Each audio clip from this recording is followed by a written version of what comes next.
Hi, everyone, and welcome to my show called We Were Lied to About 9/11. I am your host, John Gold, and this show is part of the Soapbox People's Network. This show is going to focus on torture as it relates to the 9/11 report.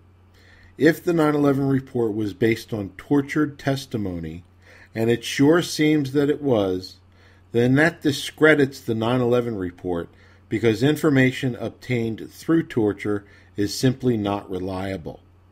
Torture is not a left-right issue. It's a right and wrong issue, and torture is simply wrong. Okay, this is John, and I'm here with Robbie Martin. How you doing today, Robbie?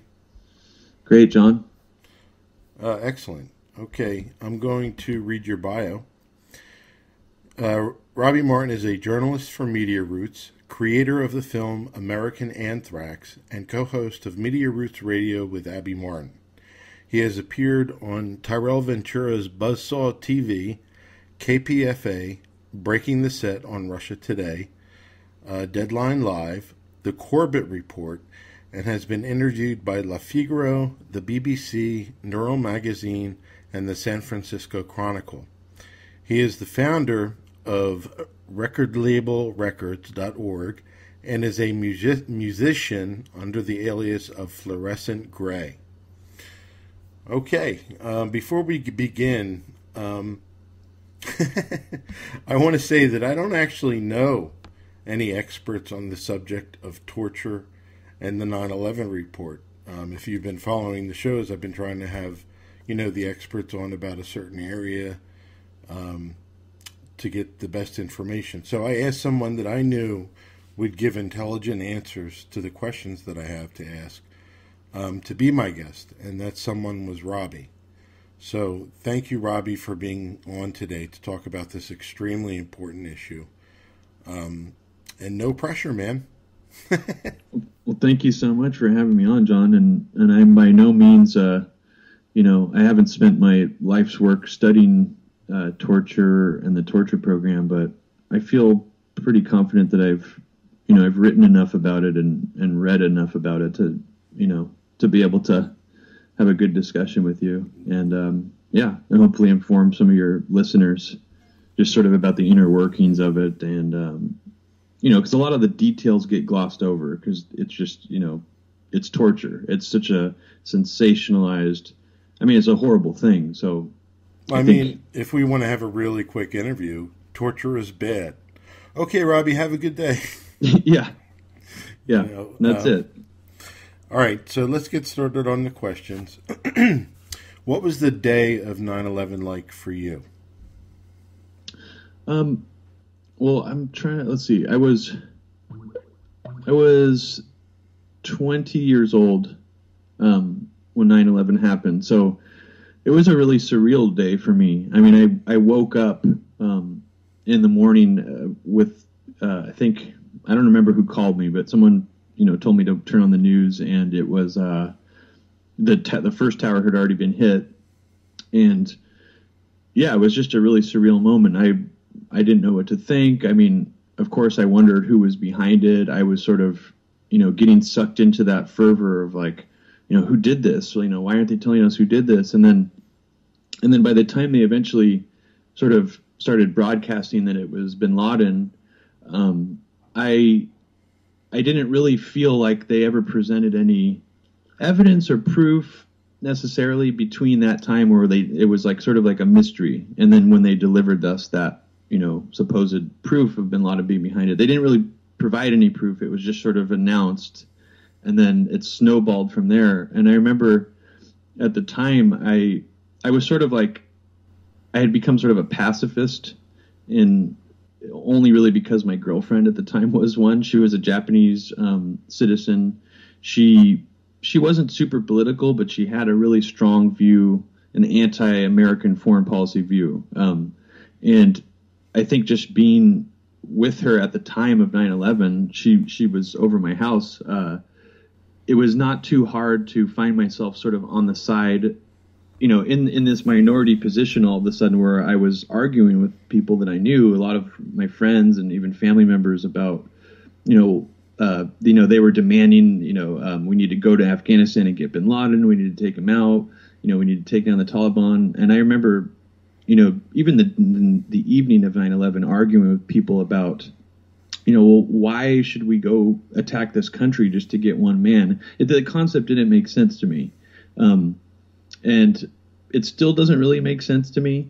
And I feel that that's something that, the rationale for going into Afghanistan and invading it is sort of glossed over with all the focus that the Iraq War lies got. So that was something that, that really stuck out to me at the time, but I guess I didn't further question the events itself. I just thought that the rationale for going to war seemed completely baseless to me. Well, then you were ahead of the curve as far as I'm concerned, because I was one of those people who wanted to carpet bomb the Middle East. I wanted revenge for what happened. And yeah. I've often said that I was like every other American. I was ignorant about the world. I didn't care about the important things that a citizen, of a country should care about. And then 9/11 happened, and it scared the crap out of me. I had to know what was going to happen next, and I glued myself to Fox News, which, as I've said, was the red, whitest, and bluest, and I was trying to be the most patriotic person I could be. So you were definitely ahead of the curve. The only thing I questioned on the day of 9/11, after the Pentagon was hit, I'm like, where the hell is our military? But I didn't really ask any more questions like that until later. But this isn't about me. So, what was the first thing you questioned about 9/11? The first thing I questioned about 9/11, besides what I just mentioned, the sort of rationale for retaliation, I questioned the evidence that bin Laden was behind it. That was the very first thing I remember questioning openly. But I didn't really question it in the sense that I thought that the U.S. government was trying to frame or deliberately mislead the American public. I just thought, this fervor and this sort of bloodthirsty feeling that we all have and want to get revenge is clouding our judgment. And I questioned that. But in terms of actually questioning, what was happening, I know your feelings on the whole controlled demolition, rabbit hole and how that's become a lot of a distraction in the 9/11 truth movement. How dare you bring that up on my show? But on the day of 9/11, I know that that's not simply just a conspiracy theory that came later, because even when I saw the buildings falling, I thought that it looked very strange to me. And I guess at the time, it just reminded me of movie special effects. And I remember being very confused by that. I remember thinking, well, how did those buildings fall like that? I just didn't comprehend it. I didn't necessarily question it. And I didn't until years later sort of see the other people were questioning that too. And then they sort of went overboard with that and turned the whole idea of questioning 9/11 into just that specific thing. Well, with regards to the buildings, just so everyone's clear, that's where the majority of people were murdered that day. So that it's natural, I would think, if you were a victim's family member, to question, how those buildings came down. And it was one of the questions that the families put forward to the 9/11 Commission. So, it wasn't, I don't want to say it was crazy to question how those buildings came down. I never questioned how they came down until I was introduced to the 9/11 truth movement. To me, the idea of the planes hitting the buildings and that caused enough damage for the buildings to come down made sense. It didn't even occur to me, to question how they came down. But anyway, again, how dare you bring up that topic on my show? All right. So did Khalid Sheikh Mohammed confess to the 9/11 attacks prior to his capture? Yeah, he did. But it was under some strange, more ambiguous circumstances. I mean, from what I understand, I haven't actually listened to the supposed confession, but Al Jazeera reported, they had a reporter actually apparently go out and interview him, and he confessed the whole thing to this reporter. And there are some people who came out and questioned the authenticity of the interview. I think it was let's see, who was it? It was someone named Dia Rashwan, who is an expert on the Islamic movements at the Al Aram Center for Strategic Studies in Cairo, said, quote, that he has very serious doubts about the authenticity of this tape. It could have been a script written by the FBI. I'm not sure why he surmised that, but from what I've read about it, it seems like the tape has been heavily edited. And also, I guess the tape was in conjunction with a video interview. And there's some weird story about how Al-Qaeda was the one videotaping the interview, and they refused to give them the tape once they eventually sort of broadcast this information. So, but you can probably fill in some of that information. I mean, well, no, the only thing, I mean, that was very good. The only thing I have to say, the name of the reporter was Yosri Fuda. For Al Jazeera. From Al Jazeera. And, Colleen Rowley, 9/11 whistleblower, Colleen Rowley met Yosri Fuda. And this is a quote from her. As far as Yosri Fuda, you should read his co-written book, Masterminds of Terror. KSM and Bin al-Shib didn't confess to Fuda. Rather, they boasted as they were trying to use Fuda to get their story out for PR purposes. She said it all sounded very credible to me, and not unlike what Daniel Pearl, who died trying to do. But I think they did quote unquote confess. But the point is, Colleen Rowley met him and thought that he was a credible individual, and that's one of the reasons I don't discard KSM as being a suspect for the 9/11 attacks. Yeah, I mean, KSM is kind of he's an interesting figure because, if you really take into account all the statements he's made sort of after 9/11, it does seem like he is sort of jumping at the chance to take credit for everything. I mean, and we'll get into that a little later, but, I'm sure you would agree with that he is, Oh, absolutely. So it's kind of interesting that, if he really does have his finger in every single one of these pies, he really is the quote unquote mastermind, but I don't think we should take that at face value simply because it makes him seem like this James Bond-esque, almost, villainous mastermind who was able to orchestrate all these different things. Right. One of the things that's interesting about who is the quote-unquote mastermind of 9/11 is that it shifts within the media between Khalid Sheikh Mohammed and Osama bin Laden. They refer to both of them as the masterminds. I guess it depends on what day of the week it is. I have no idea, but I've noticed that that weird thing that goes on.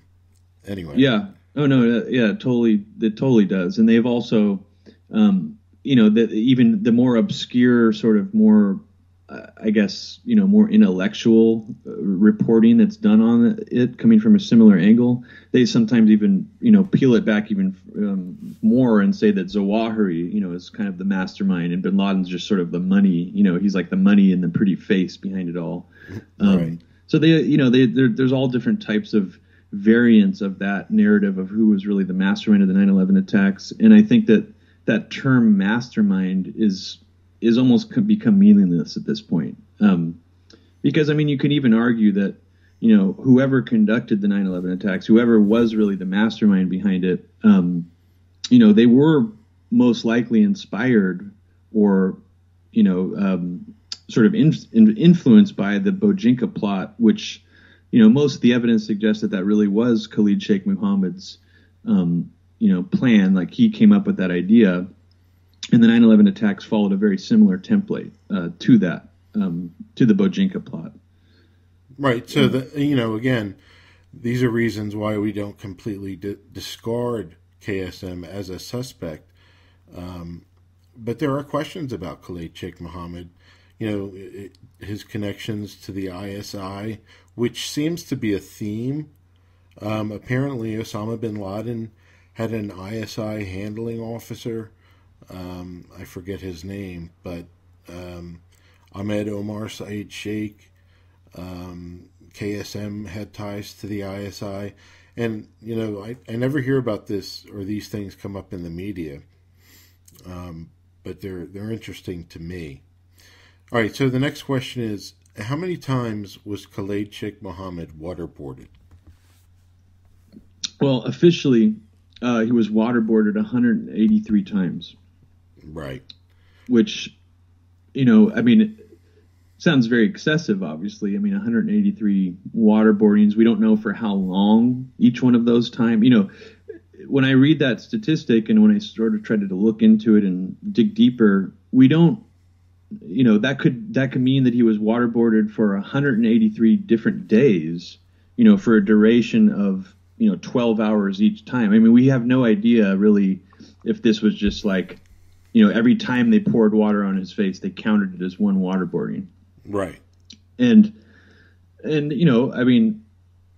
this guy was waterboarded that many times, regardless of the duration, regardless of the frequency, how closely together he was waterboarded, it would drive really any person, into some kind of state of mental, right. Maybe not insanity, but it would develop a mental illness in a normally mentally healthy person. I think in most circumstances, you would either suffer from, PTSD, anxiety, panic attacks. As a credible witness for a crime, obviously you would no longer be a credible witness. You wouldn't be able to. I don't think anybody who's gone through that would be able to take the stand, in a criminal court, especially if it was someone who, a crime of this magnitude. It's so. Well, we're going to get into the federal court versus military trials a little bit later. Just so everybody knows, on June 15th, 2009, the Associated Press reported that Khalid Sheikh Mohammed said he would, quote, make up stories, end quote, in order to get them to stop torturing him.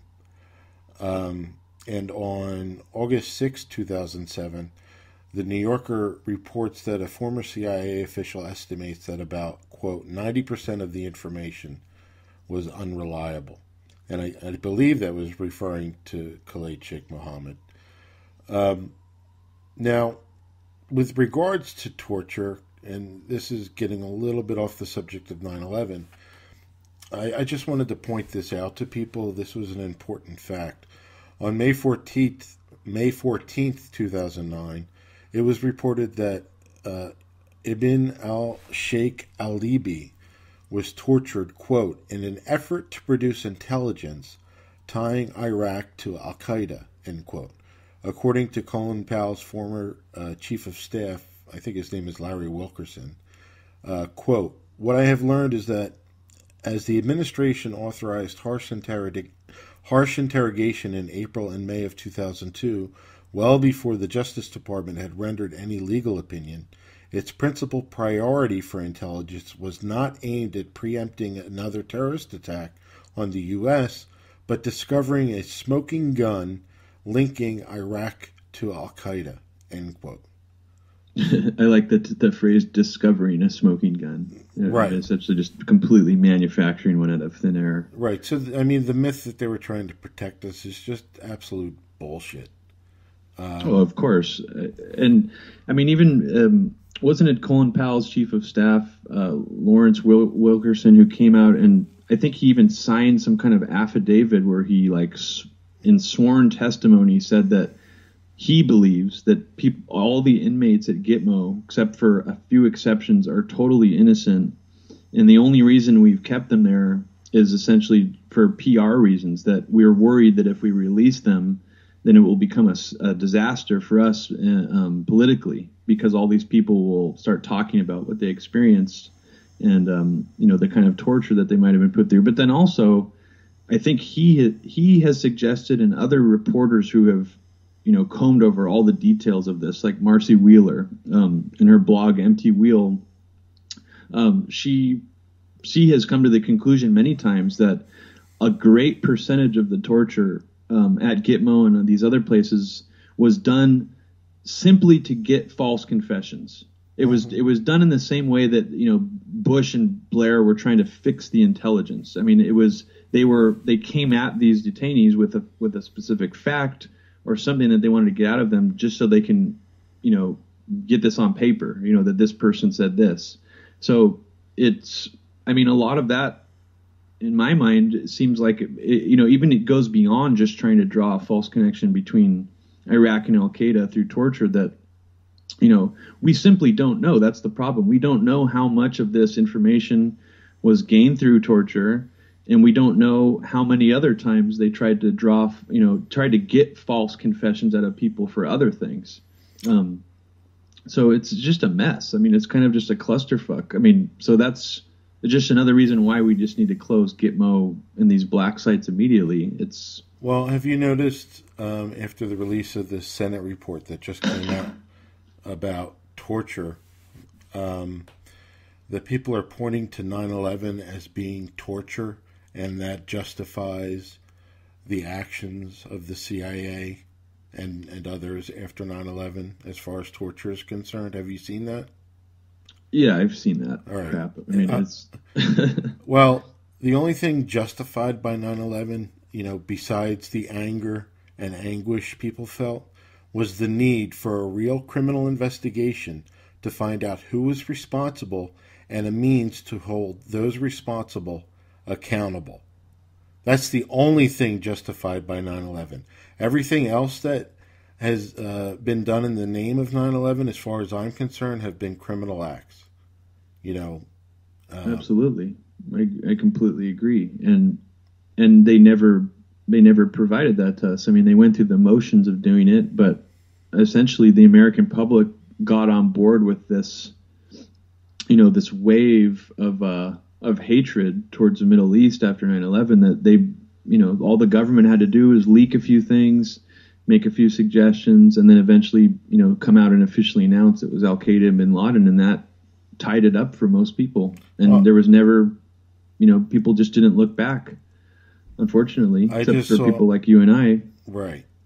And I just saw a poll saying that, a majority, 49%, I don't know if that's a majority, but of Americans say that torture after 9/11 was justified. Torture is always, always, always wrong. And your sister, Abby, just did a report recently, and she cited a document from, I think, 1984 during the Reagan administration that talked about, how it's illegal in the United States government or elements within the U.S. government to commit torture. Of course. I mean, it's just funny to me that it's become this debate about, well, does it work or not? I mean, it's like, how could that? It's disturbing to me that that's even a narrative out there, because it is so horrendous. I mean, Abby and I have had discussions about this a lot, that, I mean, if you rank it on a scale, like the top 5 most horrible things human beings can do to each other, it's in the top 3, it's like next to rape and murder. So it's just interesting that that's become, I don't know, it's just so weird. I mean, it's like, imagine the media talking about, well, does rape work or not? Like, can you get information that way, or does it create false information? I mean, it's that surreal to me that they're actually having a discussion about it like that. I know. So, and that they don't, oftentimes in the corporate media, they use the Orwellian term, the enhanced interrogation technique, or EITs. Yeah. They don't refer to it as torture, and it is. Oh yeah. I mean, did you happen to catch that Vice interview with the torture architect? No, I did not. Yeah, this guy, I guess he was outed in the torture report, and he was he was an army psychologist whose job that it was the job that he did for the U.S. military was he was a teacher who would teach soldiers and like other special ops soldiers how to resist interrogations. So like if soldiers, American soldiers would get captured in another country, this guy's job was to teach them before they would go into these operations, if you get captured, here are the things you can do to resist waterboarding, to resist, these kinds of torture, to resist sleep deprivation. And they asked this guy to reverse engineer those tactics he came up with to actually create the torture program that they ended up using. Well, if you're going to bring up a report like that, I may as well bring up this latest report that came out today. And I want to thank Sebastian Durbach for pointing this article out to me. It's from NBC, and it's called Bin Laden Expert Accused of Shaping CIA Deception on Torture Program. And this is about, the Senate report that just came out. And I'm going to quote the article. Quote, a top al-Qaeda expert who remains in a senior position at the CIA was a key architect of the agency's defense of its detention and, quote, enhanced interrogation, end quote, program for suspected terrorists, developed oft-repeated talking points that misrepresented and overstated its effectiveness, according to the Senate Intelligence Committee's report released last week. Quote, the expert is no stranger to controversy. She was criticized after the 9/11 terrorist attacks for countenancing a subordinate's refusal to share the names of two of the hijackers with the FBI prior to the terror attacks. But instead of being sanctioned, she was promoted, end quote. And, quote, NBC News is withholding her name at the request of the CIA, which cited a climate of fear and retaliation in the wake of the release of the committee's report and asking that her anonymity be protected. And this article came out today. Just so everybody knows, her name is Alfreda Francis Bukowski, and she, along with many other people, need to be held accountable for many things. And I just want to point out that we know this name because of the work done by Ray Novoselsky, John Duffy, Rory O'Connor, with regards to the Who is Rich Blee podcast, which came out in 2011. Her name was first publicly revealed on Sibel Edmonds' the Boiling Frogs post, but it was the work of Ray and John and everyone that essentially made her name important, or helped to make her name important. So sorry, go ahead. That's her name, Alfreda Francis Bukowski. So I have no problems releasing her name. I mean, do we want accountability or don't we? That's really amusing to me that NBC News thought that people wouldn't be able to find out that name. I mean, they must just think people are dumb enough to not be paying attention to the work of Ray and you and other people, sort of, the people at History Commons and stuff. So that's interesting that they would. So they proclaimed that recently that they don't want to release the name. This came out today. This is a report from today, and in fact, that's bizarre. According to the report, one of the reasons that they were having problems releasing the report was because they didn't know whether or not to classify her name. There was like a debate about it. That's fascinating. Yeah. I feel like one of us, or someone should contact NBC and say, look, we know her name. This is not a secret. Well, I already posted it on Facebook, as many places as I could. Yeah. To let everybody know. All right. So the next question is, how many times did the 9/11 report source the interrogations of Khalid Sheikh Mohammed? Apparently 211 different times in the report. Right. And let's see. Yeah, and there were other people, more obscure, Al-Qaeda people who were also sourced. And according to History Commons, Al-Qaeda leader Khalid bin Atash was sourced 74 times. 9/11 hijacker associate Ramzi bin al-Shib was sourced 68 times. Al-Qaeda leader Abd al-Rahim al-Nasiri was sourced 14 times. And this is my favorite one. Quote, generic interrogations of detainees with no names whatsoever were sourced 57 times. Yeah, that was a weird quote. But go ahead. Oh, I was just going to say, but, this wasn't picked up on by very many people at the time, because I think when was the 9/11 Commission released? It was 2004, right? July 22nd, 2004, I believe. Yeah, so when it came out, I don't think anybody really picked up on the fact that these interrogations were completely baseless, because many of them were based on torture. It wasn't until later that people started, looking back at it when all the torture revelations came out, that became really self-evident. But I think even MSNBC, I don't know who on MSNBC, but this is from History Commons. It says that MSNBC eventually counted the number of endnotes in the 9/11 Commission report that cite detainee interrogations, and they found that more than a quarter of them, 441 out of 1,700 references. And I'm talking about all of the endnotes in the 9/11 Commission. This is like every single note, that 1/4 of them, that they based the report on, comes from these types of interrogations. Right. I think that NBC report came from Robert Windrum, who appeared along with Michael Ratner and Philip Zelikow on Democracy Now!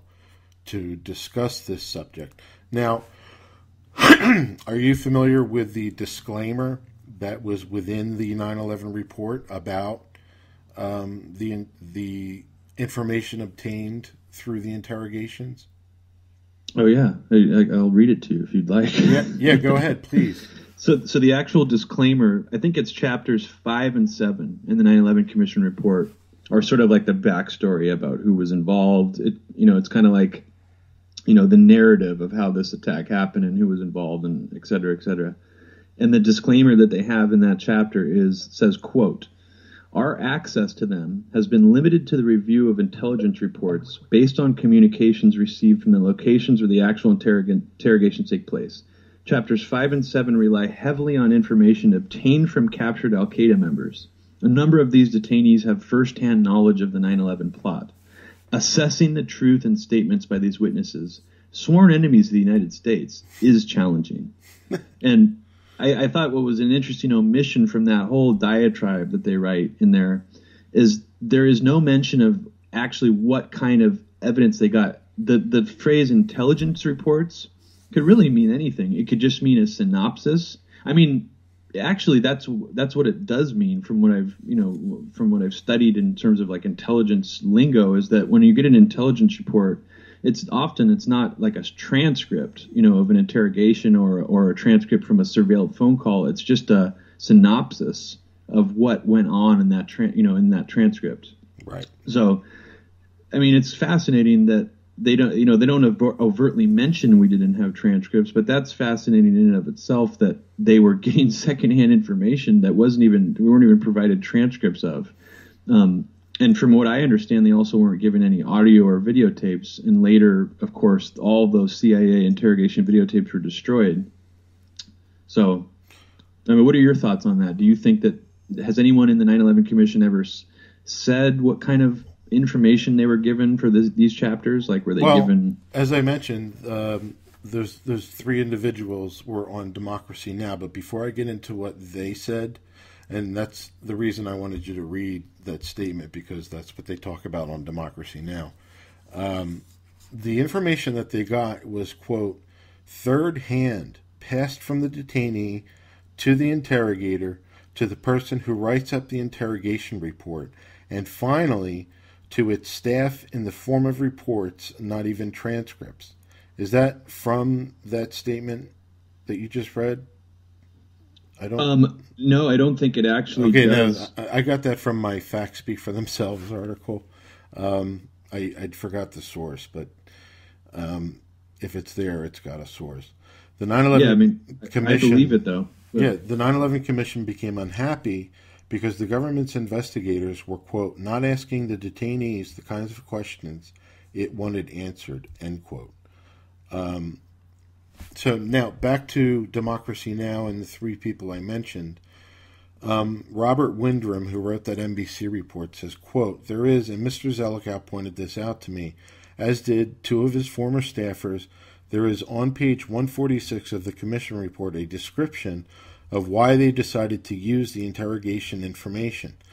But wherein that box, as it's referred to, has some information about their concerns, it does not state that they had concerns about these interrogations being undertaken with duress. It did not state that specifically. And talking to Mr. Zelikow and talking to two of his former staffers, they did express at that time certain concerns about, and as Mr. Zelikow said to me, they guessed that there was harsh interrogation techniques used. There is a general description on that box on page 146 of their concerns, but it does not go specifically to the issue that we're discussing here today, which is whether these interrogations took place under duress. And that was certainly something that there were internal discussions on within the commission's staff. And Philip Zelikow, tried to say, of course, there was a concern and so on and so forth, but they never, asked they never asked these people who were doing these interrogations whether or not they were under duress. And Michael Ratner, who was on Democracy Now!, said, quote, well, I was a bit surprised to hear Phil say that you can't assume that the evidence that he had from interrogations was based on torture. Can I say it 100%? No.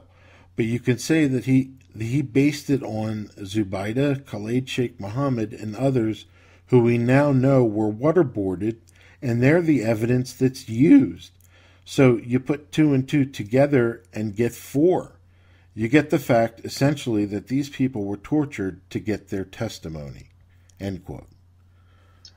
Yeah, I mean, it's pretty blatant, and I wish more people in the mainstream would make light of that. But, I mean, I guess my take on it is I have a slightly different view of, the idea of duress, like prisoners under duress. I mean, when you look at what Gitmo is and what it represents and how it compares to the actual U.S. justice system, which is corrupt, already, the many aspects of our so-called functioning justice system are completely fucked and imbalanced. But Gitmo in and of itself, I mean, just being a prisoner there, even if, let's just say you're a prisoner there, but you're not even subjected to any torture, you're still under a form of duress simply because you're not being given a proper trial and legal proceedings.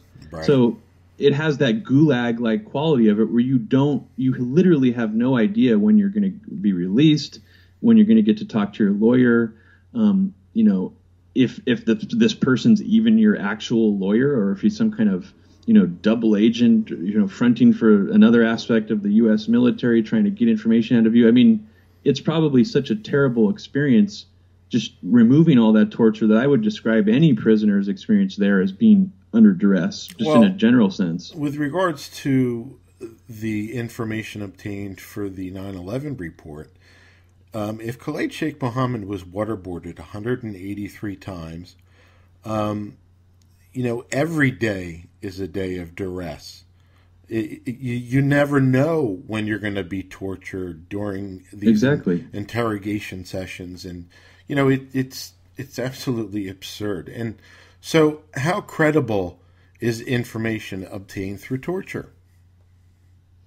Well, I mean, it's clearly not credible. Okay, then. I mean, but we simply don't know. I mean, that's the problem. We don't know how exactly they used these interrogation. I hate using that phrase, interrogation techniques. We don't know how they use these torture techniques to get this information out of them, or exactly when they asked them these questions and when they tortured them. But I think you brought up the point where ultimately it doesn't matter, because just this idea of not knowing when the next time you're going to be tortured is a form of psychological duress. I mean, that's kind of the point, I think, that some people are missing from this. And in this Vice interview that I was talking about earlier, the guy's name is actually Dr. James Mitchell, and he's the architect of the CIA's torture program.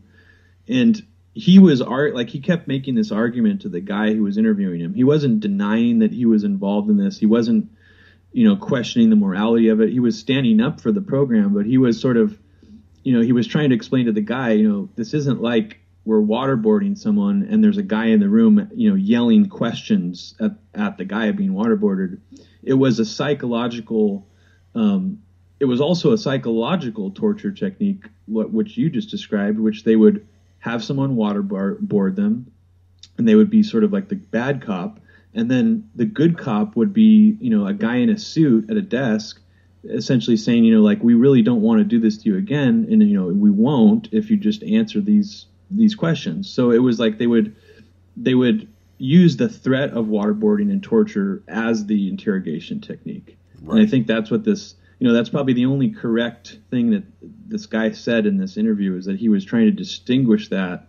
I mean, it was mostly, he was just trying to break through some of the, the oversimplification of how people perceive this, but he wasn't disputing the fact that it was, he wasn't saying that it was wrong or anything. But I thought that was interesting that, it's not like in 24 where someone is, screaming in your face as they're torturing you. It's more well crafted than that, I should say. And I hate calling it something actually crafted, but, this was devised by a psychologist, someone.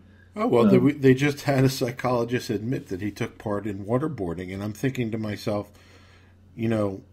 somebody who's been to a psychologist before, and they ask the question a lot, how does that make you feel? And can you imagine being a psychologist waterboarding somebody, asking, how does that make you feel? It's disturbing. I mean, it's I imagine a lot of the time, I imagine to myself during the Bush administration, there must be some kind of evil psychologists who are devising some of this stuff, and it turns out that there were. I mean, well, the bottom line is that information obtained through torture is simply not reliable. So if the 9/11 report is based on this tortured testimony, how credible is the 9/11 report? And the answer to that is it's not very credible. It's reason 1,398,296 as to why the 9/11 Commission and its report, cannot be trusted. And with regards to the Senate report that came out recently, 9/11 family members Kristen Brettweiser and Monica Gabrielle, they wrote an article for Huffington Post, and the article is titled 3 Thoughts on Torture Following the Release of the SSCI Report on Torture 2014, and this is from December 9th, 2014. Quote, one need only a cursory understanding of the 9/11 Commission report to know that a large portion of the report regarding the planning and carrying out of the 9/11 attacks was collected based upon Khalid Sheikh Mohammed interrogations. If we now know that these interrogations produced bogus, erroneous information, dare we ask how much of the 9/11 Commission's final report is based on total bullshit? Yet something tells us that asking former staff director Philip Zelikow or former Commission Chair Lee Hamilton for a new 9/11 Commission report won't get us very far, end quote. And that was Kristen Brettweiser and Monica Gabrielle, members of the September 11th Advocates, the both of them. So I thought that was a pretty powerful quote, and I don't think it got the attention in the corporate media it deserved, but I wanted... Of course not. They'd rather interview bloodthirsty 9/11. I mean, I don't want to insult any 9/11 victims' family members, but they'd rather have people who are still sort of holding on to that sort of more bloodthirsty feeling. And they had I don't know who it was. You probably remember the name of a 9/11 widow who was going around saying, yeah, I think torture is fine. Like like she was sort of bringing up that idea that, that 9/11 was torture. And this was sort of, yeah, she was, her name is Terry Strada. And I want to say a few things about that incident. And I've written about this. I wrote about this in my book. I'm not going to hate a 9/11 family member for their viewpoint, because I don't understand and can never understand what it's like to have lost someone that day. And, I don't know. There are many family members, and there are many family members with different levels of knowledge with regards to the 9/11 attacks. So I that bloodthirsty thing you were talking about, Terry Strada, who has been an advocate recently for the release of the 28 redacted pages of the Joint Congressional Inquiry having to do with Saudi Arabia, made some comments about how she's okay with torture. And I just want to say that I respect her drive to get the 28 redacted pages released, but I cannot condone when someone says that torture is okay. And it's okay to disagree with a 9/11 family member. I mean, there was a woman, Deborah Burlingame, who was the poster child of the war on terror for many years. Was she Chip's wife? Chip Burlingame? Yeah, Chip Burlingame's wife. Or I'm sorry, I think sister? Yeah, I think she's the sister. She was on CNN and Fox and all those for years whenever the media needed a 9/11 family member to convey pro-war ideas. And I can't hate her because I don't understand what it's like. So, I can disagree, but I'm not going to hate somebody. Anyway, early on, yeah, I guess I just wanted to raise the point that, you don't see any of the Jersey widows going on the media right now to talk about it. They obviously don't have any interest in raising that issue again, even though they just did. Two of them just wrote that article for Huffington Post, but again, they're not going to be the 9/11 family members that you see on the corporate media. That's what I mean, yeah. CNN's not asking them to go on, but exactly. All right, so the next question is, and we talked about this a little bit, early on in Obama's presidency, Eric Holder announced that he was going to try Khalid Sheikh Mohammed and the others in a federal court in New York City. There was so much backlash that it never happened.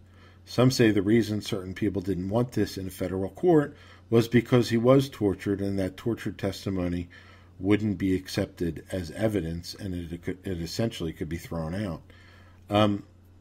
What is your opinion of the whole situation, federal courts versus military trials? Well, obviously a federal court is going to be, more transparent and more even-handed than a military trial. But I remember when Obama first made that announcement, I thought it was weird because, we had already learned. Didn't we already learn previous to that, his announcing that Khalid Sheikh Mohammed had been waterboarded that many times? That was already out there. Yeah. Right? So I remember when that happened, I was thinking, well, that's weird, because I immediately thought about the point you just raised, that how would they be able to try a guy who was tortured so many times? And part of me almost thinks, I don't want to give Obama any benefit of the doubt on this one, but part of me honestly believes that Obama might have just been really naive about the whole situation. And for being a former constitutional law professor, maybe he actually thought that this was a possibility. And I don't know that. That's where my mind goes about it. And what's kind of funny is there was an actual CIA report, internal CIA report of his interrogations, and it was called Khalid Sheikh Mohammed's Threat Reporting, Precious Truth Surrounded by a Bodyguard of Lies. And a former CIA analyst, Bruce Riedel, asks, what are you going to do with KSM in the long run? It's a very good question. I don't think anyone has an answer. If you took him to any real American court, I think any judge would say there is no admissible evidence, it would be thrown out. And he's right, obviously. So, yeah, I mean, I think that was probably a big part of the reason of why it was thrown out of court. And then, I'm not thrown out of court, but why it never happened. And then also, I think Obama, in sort of the left wing, the more Democrat loyalist Obama supporters at the time, sort of used that, endless excuse again that the Republicans were to blame and the right was to blame as to why they couldn't, sort of bring this trial to the United States, when I don't think it had anything to do with that. I mean, there was a lot of like right-wing outrage at the time, the same bullshit they always do. It was weird. The people that were against the idea of federal trials were the people on the, quote, right, and I hate the left-right paradigm, but the people on the right, the Dick Cheneys, the Mike Bloombergs, the Rudy Giulianis, I think even John Ashcroft came out against it. There were so many people on the right that came out against it, and some said that they were doing that because they didn't want the idea that torture took place to come out, or for that to be, a big issue, but it's already a big issue. So yeah, I think, and I've said this a lot of times, I think that the government is afraid of 9/11 actually going into a courtroom. And I completely agree with that. There are, during the Moussaoui sentencing phase, it was not a trial. Laurie Van Alken educated me and told me that what everybody calls Moussaoui's trial was just a sentencing phase. He had already pled guilty. But during that, and here's an example from Associated Press, quote, in cross-examination, a defense lawyer got FBI agent Michael Antisev to admit that the FBI was aware years before 9/11 that Al-Qaeda planned to slam planes into prominent buildings. And that was on March 7th, 2006 from the Associated Press. And there were other things that came out of the Moussaoui trial that were like, oh my God, what? You couldn't believe it. And so I think there was another instance recently with regards to airport security, where during these proceedings, information came out that said some of the people at the airport saw Muhammad Atta casing the airport. Did you remember that? Did that just come out recently? I did not hear that, actually, no. Well, but the point is that when 9/11, when you go to a federal court, which is what the families really wanted. I spoke to Laurie Van Alken during one of my interviews, and she said that we wanted this in court. And the reason that they wanted it in court is because you have to provide evidence. You have to, there's cross-examination between prosecutors and defense people. I mean, I'm not a lawyer. I don't know everything that goes on in a courtroom, but it's a lot more legitimate than the bogus military tribunals, which, if there's ever a trial for the military tribunals, it's not real justice, okay? And I have a statement from the September 11th Advocates, and I'm going to read the entire thing. I tried to look for a quote from the thing, but the whole thing was just good. So I'm gonna read it.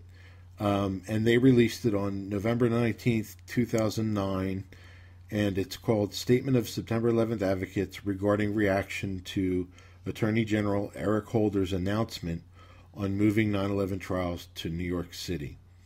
We are encouraged by Attorney General Eric Holder's announcement that the trial of alleged 9/11 mastermind Khalid Sheikh Mohammed and 4 additional detainees, Walid Mohammed Saeed Mubarak, bin Attash, Ramzi al-Bin Ashib, al-Abdul Aziz Ali, and Mustafa Ahmed al-Hawsawi, would be moved to our federal court system in New York City. Unfortunately, this has evoked a knee-jerk reaction that has been brought to an almost feverish pitch by the media pundits and the politicians. This response seems to be an agenda-driven rhetoric unsupported by facts. Fear-mongering is a tactic that is often used by those in power to hide wrongdoing. Perhaps those responsible for ordering torture have something to hide. Could those people be creating this frenzy? With the apparent desire to try these suspects in the military commission system, one would think that the success rate of prosecutions would be higher than that of the federal courts, but that is not the case. To date, the military commission system has had a very low success rate and has only brought one 9/11 terrorist case to completion. On the other hand, the American justice system has been used to try terrorists 214 times since September 2001, with a success rate of 91%. For 195 people, 195 people were convicted. The one 9/11 related case that was brought to completion in the military commission system, U.S. vs. Hamdan, bin Laden's driver, brought Hamdan only a 66-month sentence. He was sent back to Yemen in January 2009. Where was the outrage then? In fact, having accused September 11th terrorists on American soil in federal court is not precedent-setting. The alleged 20th hijacker, Zacarias Moussaoui, was held in a Virginia detention center and was later sentenced in federal court, also located in Virginia. Where was the outcry at that time? During the course of that hearing, we fortunately did not experience a terrorist incident. Admittedly, an attempted attack could occur whether we try these suspects in America or Guantanamo Bay, Cuba. Does that mean we should not try them at all? It should also be noted that the military commission system allows for secret proceedings where tainted evidence and hearsay could be used. Thus, any resulting verdict could lack credibility. For those who fear an attack because trials are being held on American soil, isn't it just as likely that a verdict lacking credibility could provoke an attack? Additionally, we believe the decision to try these men in our federal court is less about giving detainees the same privileges as American citizens and more about America being a nation that conducts itself according to the rule of law. As a matter of practicality, in order to protect our citizens and soldiers around the world, it is best that we not devolve into barbarians seeking revenge. Retaliation then becomes an even greater risk. It is time that we actually look at the facts and stop reacting from a place of fear. End quote. And that's from the September 11th Advocates. Excuse me. Yeah, I guess I have two thoughts on that. I do think that the obvious thing is that, yeah, they don't want to take the lid any more off the torture program than they already have. But as you said earlier, there's so much information about who tortured, who devised the program, what methods they used, that at this point, I mean, maybe that's the reason why they're preventing. I mean, and I do think that there was an orchestrated campaign, media campaign to create all this outrage about KSM being tried here. It doesn't make any sense, as you pointed out, that these other terrorists were tried, or quote unquote terrorists were tried here successfully. There's a 91% conviction rate, which to me, I guess, tells me that even some of those, federal court trials are probably rigged in some way or another, that they have that high of a conviction rate. Right. As we know, a lot of the supposed terrorist trials that have happened here are based on sort of sting operations where the FBI would encourage a group of younger people to radicalize themselves, and then they would arrest them before the actual supposed attack was going to take place. So I'm not quite sure if I agree with that comparison of how successful our court system is here, but I do think, and as Lawrence Wilkerson has said, and other people have said, that I do think that having transparency about these trials, especially of the people who are still at Gitmo, would be bad for the 9/11 official narrative. And I can't say specifically how it would be bad, but my feeling is that no matter what, any transparency, any cross-examination, anything like that would happen organically in a normal trial here in the United States could not possibly be good for the 9/11 official stories narrative in the future. I think it would only be a net loss for the people trying to prop up the official story at this point. And my sister, Abby, I mean, I think you might have listened to our podcast where she told me all about her experience down at Gitmo. Yes, and before you continue, I mean, that interview I can't recommend enough. It really showed Abby, for who she is. She's a very caring individual. She started crying about the inmates, and it was a very heartbreaking, educational interview. Go ahead.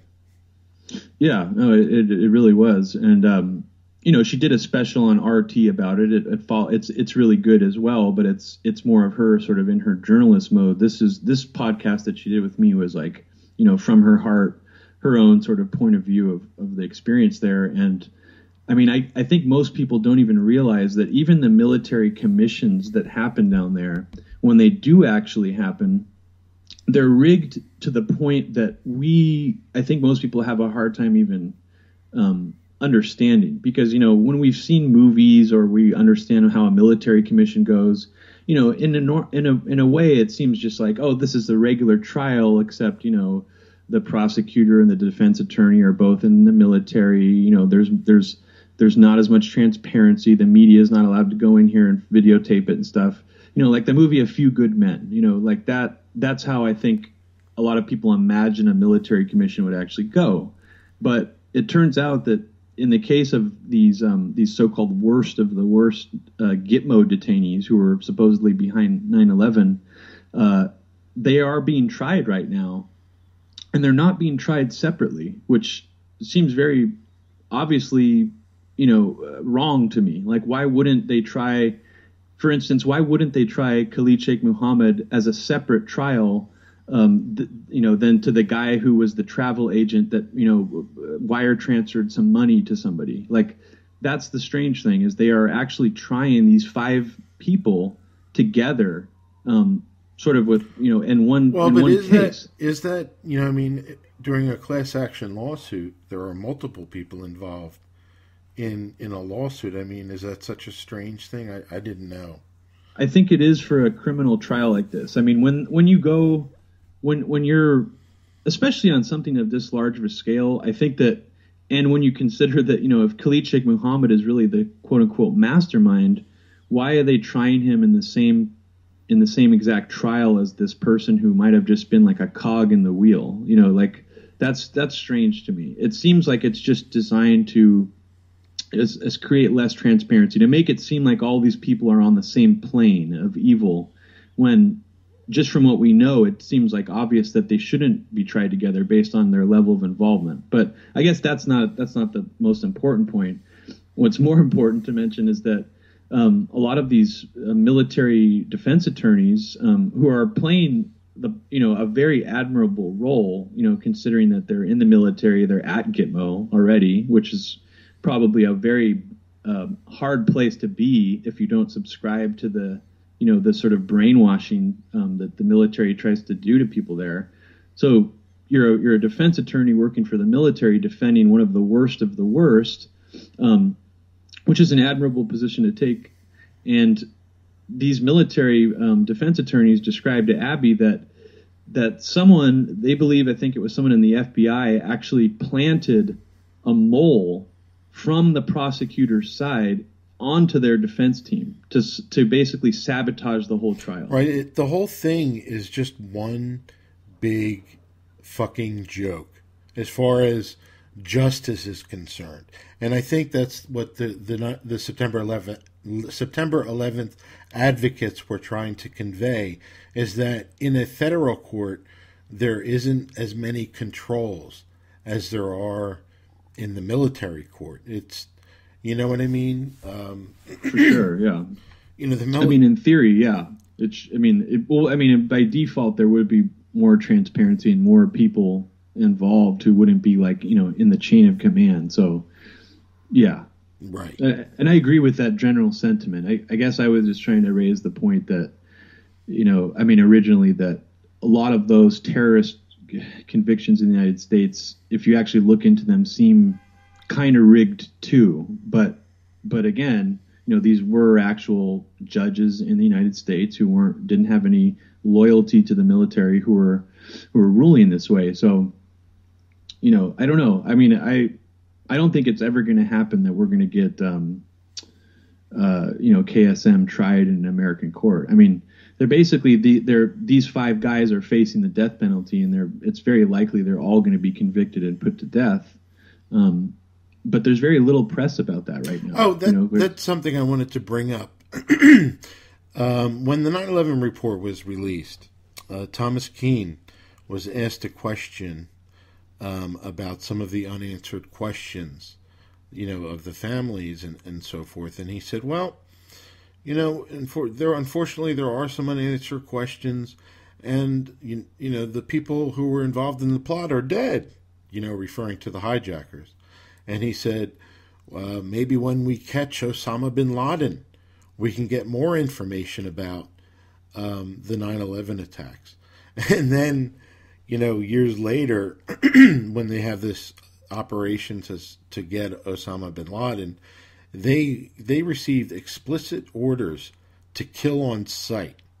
They had no interest whatsoever of bringing Osama bin Laden to trial, which is something, that the families would have loved to have seen. When you kill somebody outright like that, that's not justice. You have to be able to prove that they were involved and all that stuff. And yes, I know in the American psyche he was involved, and that's set in stone, and there's no question about that. But but even still, I mean, yeah, it would have been. Imagine the turnaround. I mean, even just let's say the United States was interested in sort of revitalizing its images. The proprietor of morality. Sort of like we're more moral. We do things more justly. I mean, it would have been a great idea to have this guy in jail and in handcuffs and sort of this show of, look, we captured Osama bin Laden. We didn't kill him because this is the way we do things here in America. We put people through a court, I mean, so yeah, I think that it was from the very beginning, they were determined to kill him. They had never really had any interest in bringing him in. I mean, what purpose would that have served at that point? Everybody in America already thinks that he was totally behind it. They don't doubt it at all. Right. And so, yeah, it's like a slam dunk. It's like, well, I wouldn't say everybody in America, because there were, the 9/11 Truth Movement did have a big following at one time. Even Time Magazine said we were a force to be reckoned with, or whatever the hell they said. Okay, the next question is, what is your opinion on the recent release of the Senate's torture report? Well, I have many opinions on it, but I think that it's interesting to see people's reactions to it. I've been watching the media coverage of it, and I've been watching all these more sort of left-leaning reporters talking about it on Twitter, and they are all acting really shocked. Well, I guess what I was surprised by is they're acting really shocked about the rectal rehydration thing that was revealed in the report. This is, in case your listeners aren't already aware of this, they describe what happens when they need to force feed someone, but they don't use a feeding tube. I guess they actually will mulch their meal into like a syringe and anally inject it. I didn't even know you could do that. Neither did I. I mean, it's crazy to me. So that, I mean, that's disgusting. It's horrifying. It's practically rape. But at the same time, it's really not that surprising to me, because I think most people who've been following all the torture revelations, and when I say all, I mean Gitmo, Abu Ghraib, the black sites, Bagram. Bagram. When you compile all those together, this is a pattern and an MO that they've had since the very beginning. Isolating in and of itself the Lindsay England, she's the enemy. She was the bad apple, apparently, right, of Abu Ghraib. But when you isolate that, I mean, just those people were in a sort of Lord of the Flies Stanford prison experiment, psychological, kind of nightmare, they were just on their own deciding to sexually humiliate these prisoners. I don't even think they were told to do that. It just sort of organically, they were told to soften up the prisoners, and people looked the other way and let these lower level military people do whatever the fuck they wanted.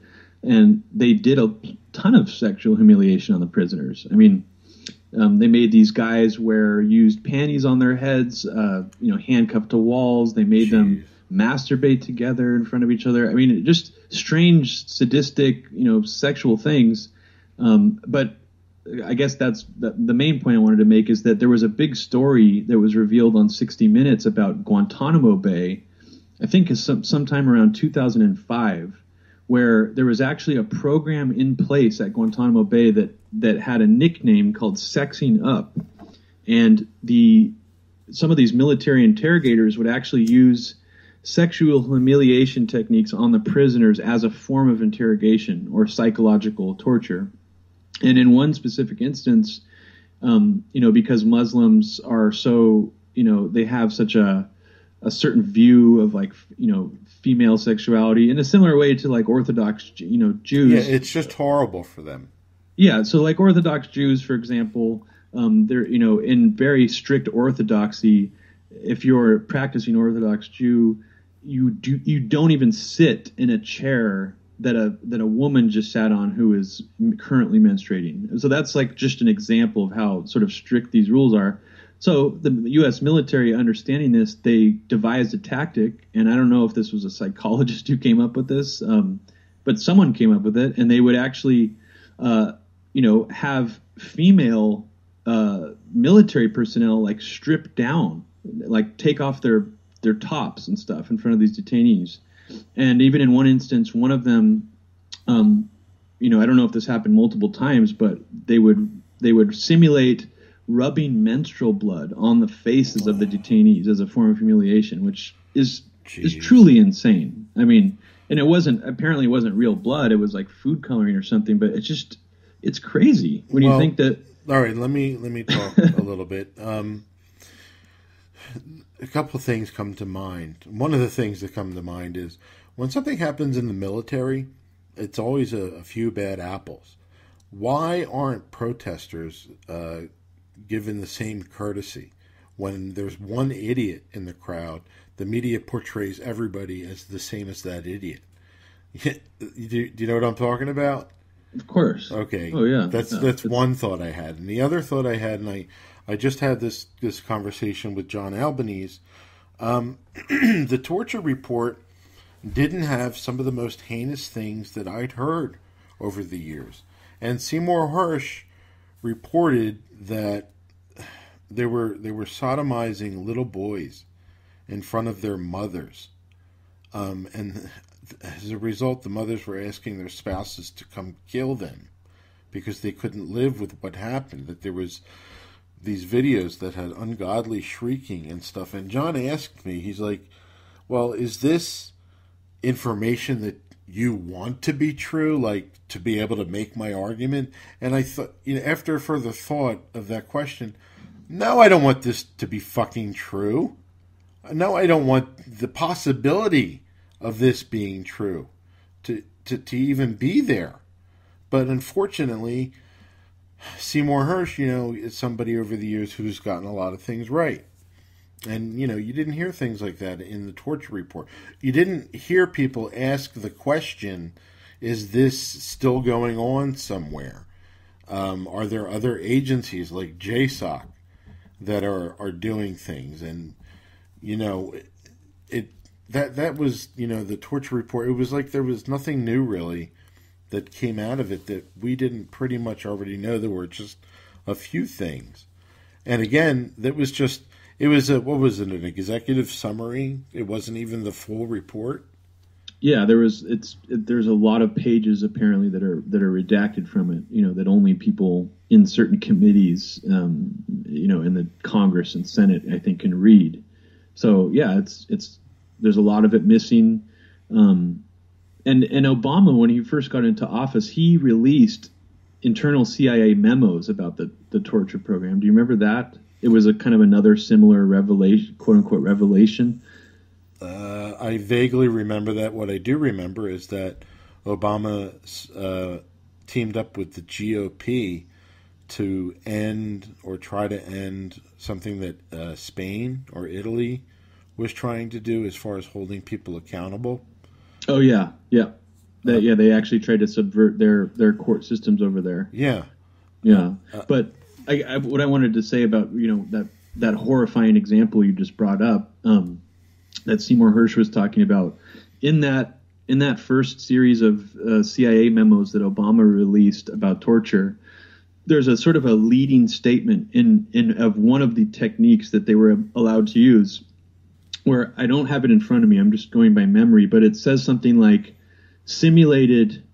I don't think it says rape, but it says like simulated violence. So one of the techniques that they openly talked about using on paper was, having a relative of someone else with the person that you've taken prisoner, and then maybe in a separate room, or maybe you don't even have them there at all. Maybe you're just tricking this detainee into thinking that their wife is there too.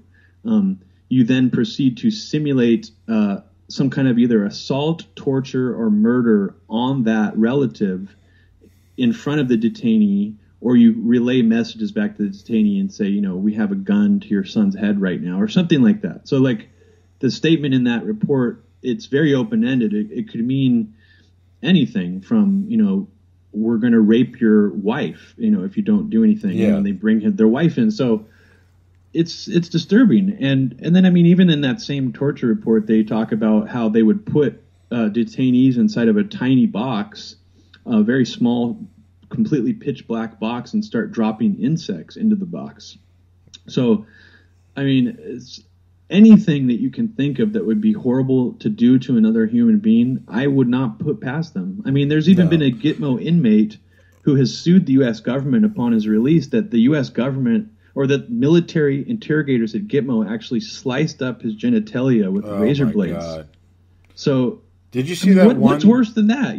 Like sodomizing children and chopping up someone's penis. None of this stuff pisses off the rest of the world. Everybody's perfectly okay with us doing this. There's not going to be any kind of retaliation for any of this, right? I'm being sarcastic. Now, there was another detainee I saw, part of the news this week, who said he had no hard feelings about the CIA torturing him.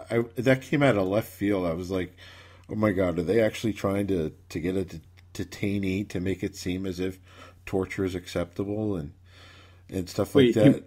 What kind of torture did he say? I don't remember. He just said that he had something like no hard feelings about the torture and something to that effect. It was just really crazy. But another thing I wanted to bring up, and, one of the reasons that we're talking about this is because, we were lied to about 9/11. And those lies came in the form of many reports, many statements, and in the 9/11 Commission. And if the 9/11 Commission was based on tortured testimony, then it's simply unreliable. And it's another way of saying that we were lied to about 9/11, because the 9/11 Commission report is simply unreliable. And this week we saw people use 9/11 left and right. And I talked about earlier about, the only justifications that come from 9/11. And John Brennan, oh my God, he started his statement. CIA Director John Brennan started his statement in response to all these torture allegations with the sentence, it was 8:46 a.m., to be as dramatic as possible, to use 9/11 as the justification for everything that they did after 9/11. And I want to make the point really fast that torture and the CIA is nothing new. It's actually been going on for years by them. But now today they're using torture. That doesn't make it okay, what I just said. I'm just saying that it's been going on for years. And the torture that's going on, or that went on, They're using 9/11. They can't. We were lied to about 9/11. Why don't people focus on that, or focus on getting accountability for, what happened on 9/11? Anyway, it is really completely fucked up on so many levels that, just Dick Cheney going out on TV again, to defend it. And if that doesn't cue anybody to the fact that the U.S. government is no longer operating under the rule of law, then I don't know what will. The actual CIA, the actual vice president who authorized the torture, bragging about it on TV, while the guy who revealed the torture program to the media, John Kiriakou, is actually in prison for leaking that to the media. Well, to me, what Dick Cheney was doing was essentially going on television and telling everybody that I am above the law. Fuck all of you. That's essentially what he was saying, in my opinion. He didn't say the words, but that's essentially what he was doing. And you have to ask yourself, how is an ex-vice president still above the law? What does that really imply, other than that a complete subversion of, Wesley Clark has described it as a policy coup. It's a coup. In a lot of ways that a guy who's not even in government anymore is immune to the law. Right. And I think that's very fascinating. That, a lot of people are mentioning that, but what does that really mean for our country? And I think it cuts very deeply to the core of what kind of country we're still living in and what we're accepting as sort of the status quo of what we consider, justice here. And I guess I wanted to jump back to your point a little bit about, so much of the 9/11 Commission being based on actual torture and how we can't trust it. The problem that I see is that the 9/11 Commission report, in and of itself, a lot of mainstream journalists will acknowledge and admit, yeah, it was compromised. It was, a lot of it was false information gathered from torture. A lot of them will admit that. But the problem that I see is that a lot of that same information that was fed to the 9/11 Commission was also fed and leaked anonymously to a lot of reporters and authors early on during that process, to the point where there's all these other sort of side narratives out there. There's there's a book called The Looming Tower, right, which is sort of almost like the holy Bible of the Al-Qaeda narrative for a lot of these reporters and journalists. It's right. like they don't look at things like the 9/11 Commission as credible, but they'll look at a book that's done by an author who was leaked and handed a lot of the same information that the 9/11 Commission was as sort of the more credible, official narrative. Right. So I think that's an interesting problem that we have to deal with too, because once you knock down the 9/11 Commission report, you still have to knock down a lot of these other things that people will still hold on to. Yeah, but it was the 9/11 report that was sold to the world as the definitive account of 9/11. And people are still pointing to it today, as being... I don't know that many reporters... I know there are some reporters who acknowledge that the 9/11 Commission was a farce, but in the same token, I've seen people say that and then use it as a reference. So it's tricky. I guess I'm mostly referring to people like, Phil Shannon, right, Marcy Wheeler of Empty Wheel, Jason Leopold of Vice News.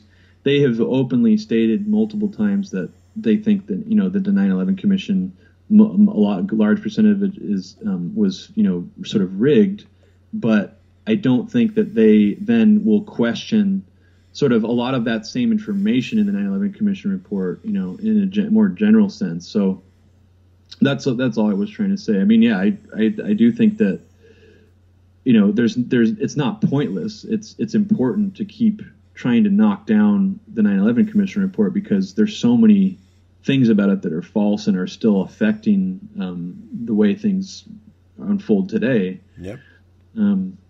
All right. Is there anything else you would like to promote, or anything that you would like to promote? Let me think. The podcast that I do with Abby, it's still going. We're trying to do more more episodes where we're both together. Sort of, I've been doing solo episodes recently because she's just so goddamn busy with breaking the set. But we're starting to do episodes where we co-host again, and yeah, I'm working on it's sort of an expose of the foreign policy initiative, which a lot of your listeners out there will be more familiar with the Project for the New American Century, right? But maybe not as familiar with the FPI, which is when the Project for the New American Century closed and was disbanded. The same exact people who founded the Project for New American Century, Bill Kristol, Robert Kagan, they formed this new think tank called the Foreign Policy Initiative that I think is just off most people's radar right now because, the neocons are not in power anymore, supposedly, or whatever. But this think tank is still having an influence over a lot of things and policies. They pushed for the Syrian invasion or airstrikes. They pushed for the surge in Afghanistan. They've pushed basically for every hawkish position, that's been out there since the Obama administration's been in office. And Robert Kagan was also advising Hillary Clinton when she was Secretary of State. The neocons aren't gone, and I guess the thing that I wanted to show people with this expose is that they're still very much alive and well, and they might sneak up on people when we're least expecting it, and actually Well, Robbie, this week we've seen how many neocons on television, defending torture. They're not gone. Yeah, no, exactly. And the sad thing is, I don't want to split hairs, but I wouldn't even describe a lot of those people as overtly neocon, and that's almost more disturbing to me. That the neocons, the real the neocons, the real ones, like Bill Kristol's and those people, they managed to, inspire the Bush administration, and then in turn inspire the American public and all these more. Maybe these people used to be more really conservative, but now they've accepted this idea that torture is valid. And it's one thing for just a straight up neocon to come out and present that kind of information, but someone like John Bolton and these other people, I guess it's more disturbing to me because I don't see them as the classic archetypal neocons. They're just sort of going along with the program. I don't know. I just call them criminals. They're all just fucking criminals. Yeah, or brown shirts. If you want to go down that avenue. Well, the fascism analogy is not popular these days, but it's hard to describe it any other way.